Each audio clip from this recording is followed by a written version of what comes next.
ಖ್ಯಾತ ರಿಯಾಲಿಟಿ ಶೋನ ಸ್ಪರ್ಧಿಗೆ ಅಶ್ಲೀಲ ವಿಡಿಯೋದ ಬ್ಲ್ಯಾಕ್ ಮೇಲ್ ಮಾಡಲಾಗ್ತಾ ಇರೋ ಆರೋಪ ಕೇಳಿ ಬರ್ತಾ ಇದೆ. ಮಹಿಳಾ ಕ್ರಿಕೆಟ್ನಲ್ಲಿ ಭಾಗಿಯಾಗಿದ್ದ ಸೆಲೆಬ್ರಿಟಿಗೆ ಬ್ಲ್ಯಾಕ್ ಮೇಲ್ ಮಾಡಿರೋದು. ಬ್ಲ್ಯಾಕ್ ಮೇಲ್ಗೆ ಒಳಗಾದವರು ಖ್ಯಾತ ರಿಯಾಲಿಟಿ ಶೋನ ಸ್ಪರ್ಧಿ, ಜೊತೆಗೆ ಮಹಿಳಾ ಕ್ರಿಕೆಟ್ನಲ್ಲಿ ಭಾಗಿಯಾಗಿದ್ದವರು. ಇವರು ವಾಶ್ರೂಮ್ಗೆ ಹೋಗಿದ್ದಂಥ ಸಂದರ್ಭದಲ್ಲಿ ಅವರ ವಿಡಿಯೋವನ್ನು ಯಾರೋ ಅಪರಿಚಿತ ವ್ಯಕ್ತಿ ರೆಕಾರ್ಡ್ ಮಾಡ್ಕೊಂಡಿದ್ದಾರೆ. ಆ ವಿಡಿಯೋ ರೆಕಾರ್ಡ್ ಇಟ್ಕೊಂಡು ಈಗ ಟಾರ್ಚರ್ ಮಾಡ್ತಿದ್ದಾನೆ. ಅದನ್ನು ಯುವತಿಗೆ ಕಳಿಸ್ದೇನೆ ಆಕೆ ಆ ಯುವತಿಯ ಆಪ್ತ ಸ್ನೇಹಿತೆಗೆ ಕಳಿಸಿರೋದು. ಸ್ವಾನ್ ಸ್ವಾನ್ ಅನ್ನೋ ಇನ್ಸ್ಟಾಗ್ರಾಮ್ ಅಕೌಂಟು, ಅದರಿಂದ ಕಳಿಸಿರೋದು ವಿಡಿಯೋ ಕಳಿಸ್ಬಿಟ್ಟು ನಿನ್ನ ಫ್ರೆಂಡ್ಗೆ ಹೇಳು ದುಡ್ಡು ಕೊಡಬೇಕು, ನನಗೆ ಇಷ್ಟಿಷ್ಟು ದುಡ್ಡು ಕೊಡಬೇಕು, ಕೊಡಲಿಲ್ಲ ಅಂತಂದರೆ ನಾನು ಇದನ್ನು ಸೋಷಿಯಲ್ ಮೀಡಿಯಾಗೆ ಅಪ್ಲೋಡ್ ಮಾಡಿಬಿಡ್ತೀನಿ. ಹೀಗೆ ವಿಡಿಯೋ ಕಾಲ್ ಮಾಡಿ 3-4 ಬಾರಿ ಬ್ಲ್ಯಾಕ್ ಮೇಲ್ ಮಾಡಿದ್ದಾನಂತೆ ಆ ಕದೀಮ. ತನ್ನದೇ ಫೋಟೋಸು ವಿಡಿಯೋಗಳನ್ನು ಕೊಟ್ಟು ಯುವತಿ ಈಗ ಕಂಪ್ಲೇಂಟ್ ಕೊಟ್ಟಿದ್ದಾರೆ.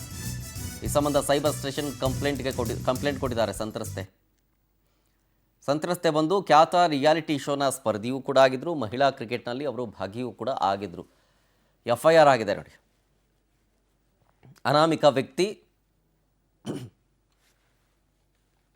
ವಿಡಿಯೋವನ್ನು ರೆಕಾರ್ಡ್ ಮಾಡಿಕೊಂಡು, ಅದು ಯಾವ ಸಂದರ್ಭದಲ್ಲಿ, ವಾಶ್ರೂಮ್ಗೆ ಹೋಗಿದ್ದ ಯುವತಿಯ ವಿಡಿಯೋವನ್ನು ರೆಕಾರ್ಡ್ ಮಾಡ್ಕೊಂಡಿದ್ದಾರೆ. ಆ ರೆಕಾರ್ಡ್ ಮಾಡ್ಕೊಂಡಿರೋ ವಿಡಿಯೋನ ಈ ಯುವತಿಗೆ ಕಳಿಸಿಲ್ಲ, ಆ ಯುವತಿಯ ಫ್ರೆಂಡ್ಗೆ ಕಳಿಸಿರೋದು. ನಿನ್ನ ಫ್ರೆಂಡಿಗೆ ತೋರಿಸ್ಬಿಡಿ, ನನಗೆ ಇಂತಿಷ್ಟು ದುಡ್ಡು ಬೇಕು, ದುಡ್ಡು ಕೊಡಲಿಲ್ಲ ಅಂತಂದರೆ ಈ ವಿಡಿಯೋವನ್ನು ನಾನು ವೈರಲ್ ಮಾಡಿಬಿಡ್ತೀನಿ ಅಂತ ಹೆದರಿಸಿರೋದು.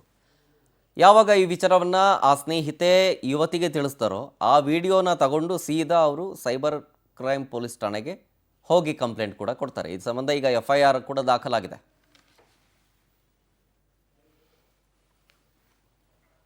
FIRನ ಪ್ರತಿ ನೋಡ್ತಾ ಇದ್ದೀರಿ. ಅನಾಮಿಕಾ ಅವ್ರು ಯಾರು ಅಂತ ಗೊತ್ತಿಲ್ಲ, ಹಾಗಾಗಿ ಅನ್ನೋನ್ ಅಂತ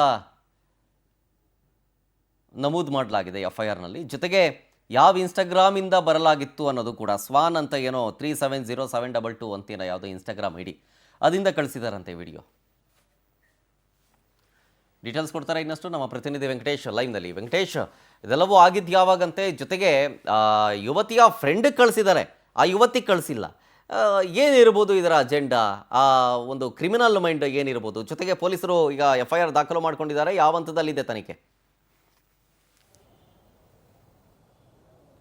ಶರತ್, ಫೆಬ್ರವರಿ 6, 7, 8ನೇ ತಾರೀಕು ಒಂದು 3 ದಿನಗಳ ಕಾಲ ಒಂದು ಇಂಡೋರ್ ಈವೆಂಟ್ ನಡೀತಾ ಇರುತ್ತೆ. ಆ ಈವೆಂಟ್ಗೆ ಸೆಲೆಬ್ರಿಟಿಗಳೆಲ್ಲರೂ ಕೂಡ ಬಂದಿರ್ತಾರೆ, ಅದರಂತೆ ಯುವತಿ ಕೂಡ ಇರ್ತಾರೆ. ಆದರೆ ಆ ಸಂದರ್ಭದಲ್ಲಿ ಅವರು ವಾಶ್ರೂಮ್ಗೆ ಹೋದಂತಹ ವೇಳೆಯಲ್ಲಿ ಕೆಲವೊಂದು ವಿಡಿಯೋಗಳನ್ನು ಕೂಡ ರೆಕಾರ್ಡ್ ಮಾಡ್ಕೊಂಡಿರ್ತಾರೆ. ಅದಾದ ಬಳಿಕ ಬಂದ ನಂತರ ಒಂದು ವಿಡಿಯೋಗಳನ್ನು ಅವರ ಸ್ನೇಹಿತರಿಗೆ ಕಳಿಸಿ ಅಕೌಂಟ್ ಇನ್ಸ್ಟಾಗ್ರಾಮ್ ಮೂಲಕ ಕಳಿಸ್ತಾರೆ. ಆ ಒಂದು ವಿಡಿಯೋವನ್ನು ಈಕೆಗೆ ಕಳಿಸ್ತಾರೆ. ಆಗ ಶಾಕ್ ಆಗುತ್ತೆ. ಅದನ್ನು ಪರಿಶೀಲನೆ ಮಾಡ್ತಾರೆ. ಹೋಗಿ ಆ ಒಂದು ಇಂಡೋರ್ ಸ್ಟೇಡಿಯಂ ಏನಿರುತ್ತೆ ಅಲ್ಲಿ ಹೋಗಿ ಪರಿಶೀಲನೆ ಮಾಡಿದಂತಹ ವೇಳೆಯಲ್ಲಿ ವಿಚಾರಿಸ್ತಾರೆ. ಯಾರು ಕೂಡ ಅದ್ರ ಬಗ್ಗೆ ಮಾಹಿತಿಯನ್ನು ಕೊಡೋದಿಲ್ಲ. ಆಗ ಹೋಗಿ ನೇರವಾಗಿ ದೂರನ್ನು ಕೊಡ್ತಾರೆ. ಆ ಒಂದು ಇನ್ಸ್ಟಾಗ್ರಾಮ್ ಅಕೌಂಟ್ ಏನು ಬಂದಿರುತ್ತೆ ಆ ಅಕೌಂಟ್ನ ಮೇಲೆ ಮತ್ತು ಅನ್ನೋನ್ ಪರ್ಸನ್ ಅಂತೇಳಿ ಇಲ್ಲಿ ಸಾಕಷ್ಟು ಡೌಟ್ಗಳು ಕೂಡ ಕ್ರಿಯೇಟ್ ಆಗ್ತಾ ಇರುವಂಥದ್ದು.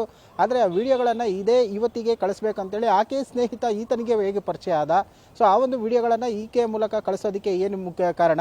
ಹಣಕ್ಕೆ ಡಿಮ್ಯಾಂಡನ್ನು ಮಾಡ್ತಾರೆ. ಕೆಲವೊಂದು ಸಾರಿ ವಿಡಿಯೋ ಕಾಲ್ಗಳನ್ನು ಮಾಡಿ ಈಕೆಗೆ ಬೆದರಿಕೆ ಆಗ್ತಾರೆ. ಅಂದರೆ ಈಕೆ ನಂಬರ್ ಆಕೆ ಆ ಅನ್ನೋನ್ ಪರ್ಸನ್ಗೆ ಆತನಿಗೆ ಹೇಗೆ ಸಿಕ್ತು ಅನ್ನೋಂಥ ಡೌಟ್ಗಳು ಕೂಡ ಇದೆ. ಯಾಕಂದರೆ ಆಕೆಯ ಸ್ನೇಹಿತೆ, ಈ ಸಂತ್ರಸ್ತೆ ಸ್ನೇಹಿತೆ ಏನಿದ್ದಾಳೆ, ಈ ಸ್ನೇಹಿತೆ ಮತ್ತು ಈ ವಿಡಿಯೋ ಮಾಡಿದಂತಹ ವ್ಯಕ್ತಿಗೂ ಏನಾದರೂ ಪರಿಚಯ ಇದೆಯಾ?